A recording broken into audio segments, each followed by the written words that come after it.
നന്ദനം തത്ത നന്ദന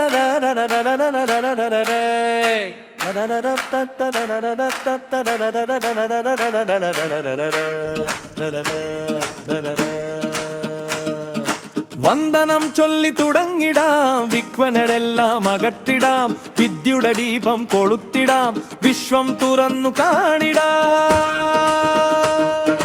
കേട്ടോ കേട്ടോ സദസ്സുകാരെ, കേളി പറയാം കേൾക്കുവിൻ നേരെ, കണ്ടതൊക്കെയും കഥയല്ലല്ലോ, ശാസ്ത്രമെന്നൊരു സത്യവുമല്ലോ. കാളവണ്ടി കുതിച്ചു പോയാൽ കഴുത്തുമുറുക്കി പിടിച്ചില്ലെങ്കിൽ പിന്നിലോട്ടൊരു ചായുണ്ടാകും, എന്താ സംഭവം ചോദിക്കുമല്ലോ. അയ്യോ ഭൂതമല്ല മായുമല്ല, മന്ത്രവാദിയുടെ കയ്യുമല്ല, ജേതുവമെന്നൊരു വീരനാണത്, ജ്ഞാനികൾ പറഞ്ഞ കാര്യമാണത്. നിൽക്കുന്ന വസ്തു നിൽക്കണമെന്നു, നീങ്ങുന്ന വസ്തു നീങ്ങണമെന്നു, തന്നുടെ നിലപാട് കാത്തിടുവാൻ തലയുയർത്തി നിൽക്കുന്ന സ്വഭാവം ബസ് പെട്ടെന്നൊരു പുറപ്പെട്ടാലേ പിന്നിലോട്ടൊരു ചായ്വു കണ്ടേ, ദേഹമല്ലോ പിന്നിൽ നിൽക്കാൻ വിശ്രമം വിടാൻ മടിക്കുന്നതാം. അതു തന്നെയല്ലോ നിശ്ചല ജഡവം, നിൽക്കുന്ന വസ്തുവിൻ നിത്യ സ്വഭാവം. പുറം ശക്തി വന്നു തള്ളില്ലെങ്കിൽ പഴയ നിലയലിൽ തന്നെ നിൽക്കും. ഓടും ബേസൊരു നിന്നിടുമ്പോൾ മുന്നിലോട്ടു നാം വീടുമല്ലോ.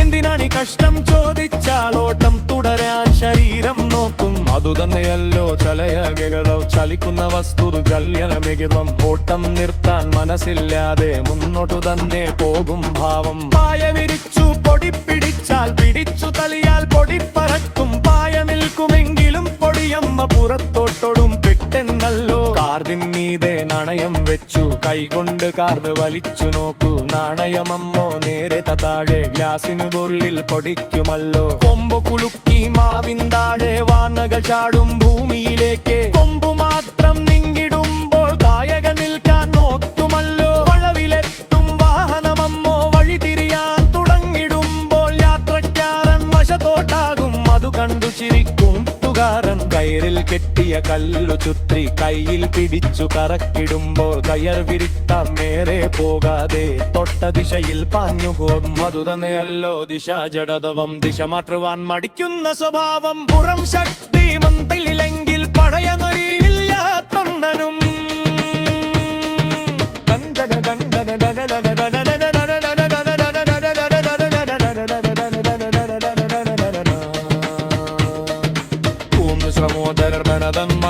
മാറ്റുവാൻ മടിക്കുന്ന സ്വഭാവം. പുറം ശക്തി വന്നില്ലെങ്കിൽ പഴയ വഴിയില്ലാത്തനും.